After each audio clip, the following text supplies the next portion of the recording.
This is a very great day for the Philippine Evangelical Networking Association. You are doing such a great thing for the kingdom dito sa Hong Kong.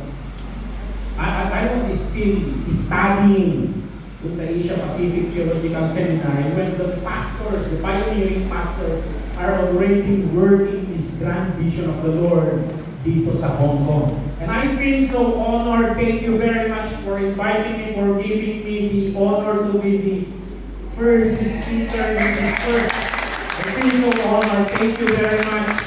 And talagang ako, lahat makapaniwala na I've seen the pastors a while ago dito. Veterans in the battlefield, and you are calling a neophyte in the ministry to come here and share the word of God. But I feel so honored. We are challenged. Actually, pinag-uusapan namin ni Pastor June na the ministry in Hong Kong is grabe. Minsan, niisip namin maraming nahihirapan na pastor back home. But we've seen the hardship of doing ministry dito. So, you are working from Monday to Friday or Saturday, and then you give another day, yung day of rest mo sana, ibibigay ninyo sa ministry. And because of that, nabubuo yung tinatawag nating unity. Malayang niya po is, the Lord Jesus Christ, on His last days here on earth, may prayer siya, prayer niya bago siya umakyat sa krus, may they be one. May they be one. And what you are doing, Pena, is an answer to that prayer. So I believe that today, ang sarap ng ngiti ng Panginoon dahil sa mga ginagawa ninyo, dahil sa pag-obey ninyo sa tumpas ng Holy Spirit. So I congratulate you, Pena, for these 14 years of great labor in the kingdom of God. Malayang niya po Diyos. Malayang niya po Diyos. The power of unity. The power of unity. We will look at the backdrop dito. I'm thinking of this concept. How can I connect the message with this? How can I express the message in arts? That's what I'm thinking. And I'm imagining, dahil sabi nila golden, and I'm thinking, let's go dark. Let's go dark. I'm thinking that Hong Kong, sabihin na lang natin, is a dark place. And then the Lord wants to bring the light in these places. And hindi natin namamalaya ng bawat isa sa atin that you are alive in this place. Every flat, pag may nilalagay na liwanag ng Panginoon, He puts a candle, He lights a lamp, and put on that flat, lumiliwanag ng lumiliwanag ng lumiliwanag. Sabihin mo sa katabi mo, liwanag ka sa mundo! Liwanag ka ka Hong Kong. Ang bawat isang kandila, pag nag-iisa yan, parang walang epekto yan. But when the Lord put that mission and vision in the heart of the founders of Pena, and they gathered those lights, nagiging spotlights ang bawat kandila. Nafo-focus yan. Every Saturday, every Sunday, you come together the table, maitidog na silaw, masinggan man eh, magangatan man eh. Yung ipapilo ng kandila na nasisira na, naayos muli. At lumiliwanag ulit yan pagdating sa kanilang flat. Purihin ang Panginoon. You are doing a great thing in this place. Purihin ang Panginoon. In our text, I will be sharing, I will be expounding yung text natin dito is Colossians 3:14. But I will be reading from verse 12 to 15, and we would be hearing God's word dito sa text natin. I will be dahil this is a big Pastors Evangelical Network Association, and we are Filipinos. So I will be, nandiyan in English, but I will be reading in our national language. Sabi dito, kaya bilang mga banal at minamahal na mga pinili ng Diyos, sabi mo sa katabi mo, pinili ka. Hoy. Dapat kayo maging mapagmalasakit. Mabuti ang kalooban. Mapagpakumbaba. Mabait at mapagtiis. Maging mapagparaya kayo sa isa't isa at magpakawalan kayo kung may hinanakit kayo kanino man. Dahil pinatawad din kayo ng Panginoon.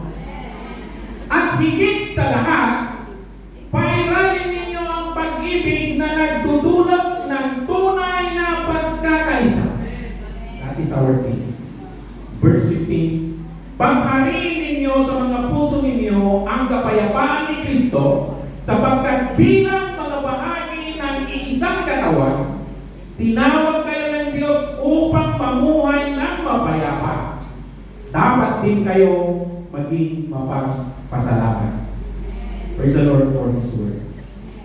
Itong text na ito, it was the Apostle Paul who wrote this one.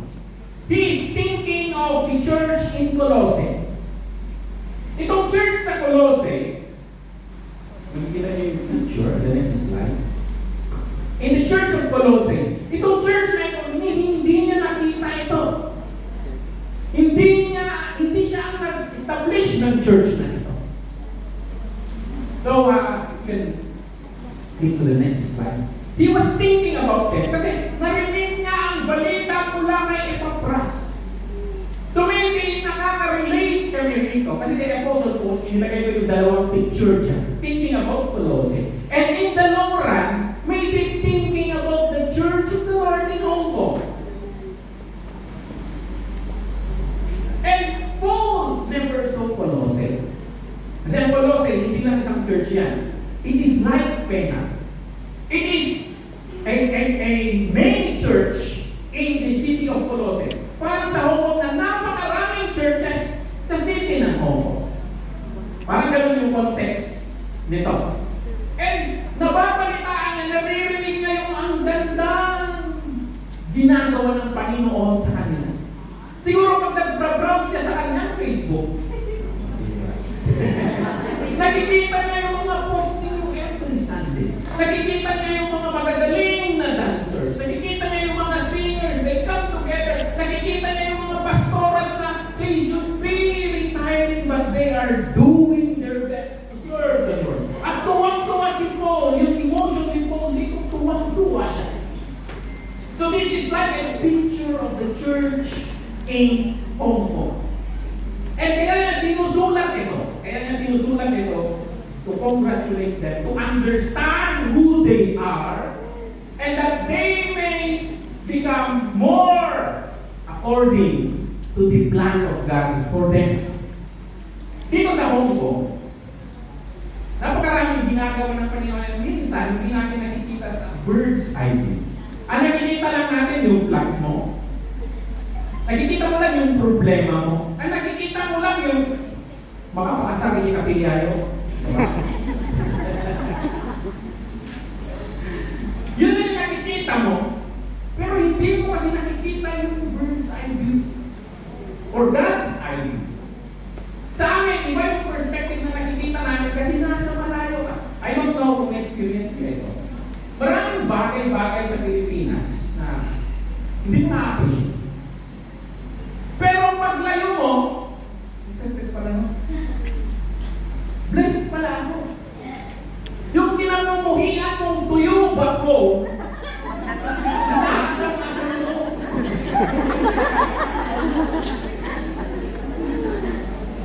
So parang gano'n, may mga bagay na minsan, hindi ko nagbabasa tayo, minsan hindi mo mabasa, kailangan ng ilayo. At minsan kailangan mong lumayo para makita ang mga bagay-bagay. At in the church here in Hong Kong, sabi ko, mas na-appreciate at usapan namin yung Pastor Junito. And then we are so amazed. Mas naging Because sila hindi nag-give up. Tayo ba? Mas pwede tayo dito. Hindi natin inaasa kasamang tuyo. Nung nagsusulat si Paul dito, he is talking about their identity, who they are. Kasi minsan, ang strategy ng kaaway is that dinidegrade niya yung self-esteem na mga kunyang kayo. Kami mga boss kami. DH, domestic kayo. OFW. Para mga ganun na may category. Doon sa kami pastor ko yan na yan. Binibigyan niya na may pupuntahan siya, yung magtatanong siya, hindi siya sinasagot ng mga pinagtatanungan niya. They look down on, hindi na lang may police daw. So, mandated by batas siguro, wala makasikaso ng lahat. Eh, minsan bumababa yung self-esteem natin. Ganito, kastoy lang tayo. Kastoy lang tayo. But Paul, in the inspiration of the Holy Spirit, is describing dito kung ano kayo. Dito sa Hong Kong, the next is may iba't ibang kasukutan na sinusuotan.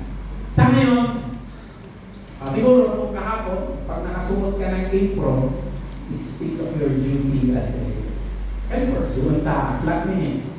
Pero, pagpunta mo sa church, lalabas mo naman yung bigay ng bread. So, kunyan ako kahapon, pero ngayon, panis art kay Makinis. Pag lumabas ka dyan, naka-high heels, nakikikaw, popular ng bibig. Taas mo, going to the church. Minsan na church, napapansin ko, marami ang ganyan church mga babae. Parang nagiging fashion show sa church. Pag pupunta ka sa palengke, alam mo rin ang susukin mo. Pag mamamalengke ka, alam mo rin yung comfortable na nakakilos. Hindi ka pupunta sa palengke na naka-high heels. Kapag makikipagkita ka rin sa kaibigan, iba rin aswat. Then may iba't ibang kasuotan. And Paul is talking about kasuotan dito. Noong nag-aaral pa tayo, may branding kung anong eskwelahan ng kung nasaan. Kasi ako nag-aaral ako sa University Bell. Sa University Bell kasi dati ako taga-University of the East. Pero dahil sa pakawalan na ako. The Lord saved me from that. Hindi sa ito ako lang. I was transfer ako sa Piaget. Lalo yung university ka. Alam mo kung makakasalubong mo FD. Alam mo kung tama raw siya. Alam mo kung warrior. Warrior kami eh. Kaya basag ulo doon. Warrior. Alam mo kung tigers, Tunisian. Alam mo kung eagles. So, alam mo yung iba't ibang branding sa uniform. For example, dito. Sabi ni Pastor, kalat mo ngayon magkakapareho yung mga dilawan. Mga pulaan. Mga purple, brown. Dito may uniform eh. It talks about identity. At yung pagbabasahin natin ito sa taas, may sinasabi si Paul na iba na tayo. May pinapatanggal siyang kasuotan. Pero may sinasabi siya dito, sa verse 12 dito, may sinasabi siyang bagong kasuotan na isusuot natin at makikita nila kung sino tayo. There is a certain uniform. Ganda lang natin yung polo coding. But actually, there is a uniform na hindi natin nakikita. Hindi tayo mawili. Pero ang mga principalities, kung ano-anong nilalang dyan, kitang-kita. Kitang-kita. Lumiliwanag ng lumiliwanag. In the description of the scripture, being changed from glory to glory. Mas nagnininig, kumikis lang. Kumuputi-puti lang. Basta sa ng provision. Parang ganun. And this is, sinasabi ni Paul, may uniform na sinusuot. Minsan, kailangan natin isuot. We must deliberately clothe ourselves daily. The Lord Jesus Christ. On the next slide. Kasi itong mga ito, these characters characteristics na sinasabi ng Apostle Paul dito. These are the character of Christ. So sinasabi ni Paul, our uniform is the Lord Jesus Christ. Yun yung nagkakaisa sa akin. Kung napapansin mo, mahirap magkaisa. Napansin mo yung worship team? Kasi magkakaiba sa kayo ng beat. This is how we sing in our church. At kami ang tama. Hindi kami ang tama. At dito, magkakaiba man ang beat. Pero yung puso natin, iisa ang beat. At hawak ng Panginoon ang beat. Eh, ng Panginoon, nagkakaisa doon. At yung sinasabi ng isuot natin, character ng Panginoon yun. Hindi yung pag may nagsintunado dito, sinampal na ng katabi. Hindi gano'n. Lord ourselves daily in the Lord Jesus Christ. It is the character, the compassion, the humility, the forgiveness, the hope. Yan ay character ng Panginoon. Yan yung sinasabi ni Paul dito na isuot natin. Purihin ng Panginoon. Iisang katawan tayo sa Panginoon. Hallelujah. One faith, one body, one vision. Natatandaan ko sa binasa kanina ng history. Parang lalalim tayo sa karakter ng Panginoon at lalabas yun, magmamanifest yun sa ating mga trabaho. That is the goal of the founders of faith. That we shine. That we unite in that purpose. One faith, different facts, but one body with one vision. Yan yung ginagawa natin. Whether you are an individual, the local church, or pena as a whole. Try tayo ang yakos.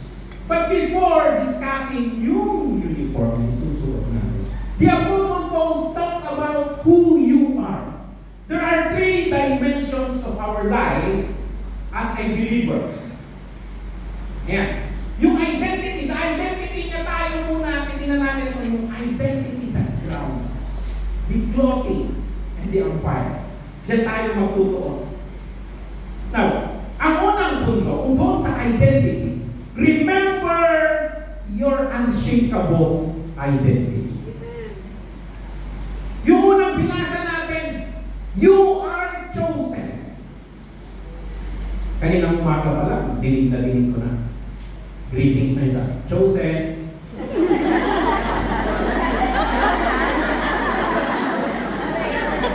Praise God. Confirmation sa word ng Lord.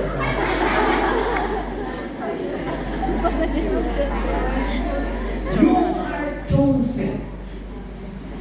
Sasabihin nila DH10. Sasabihin nila, sa bayan natin, bagong bayani kung nata. Eh, siyempre mga kamot na nag-wisyo. You bring back money. At I would na kayo. And then sometimes, yun hinanakit na. But before the Lord, you are chosen. Minsan nagkakamali tayo. Sinita tayo ng pastor natin,